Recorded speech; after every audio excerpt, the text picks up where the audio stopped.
Hai Kak, hai. Buku apa tu? Tak ingat lah buku apa.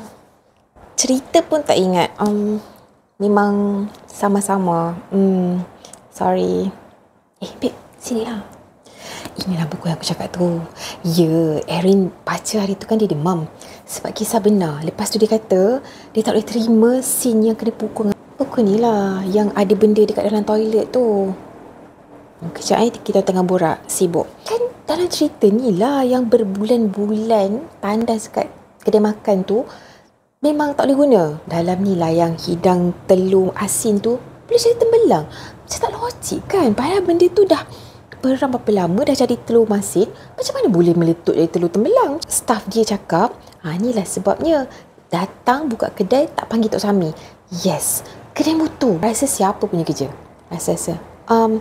Nantilah tengah borak. Like so rude.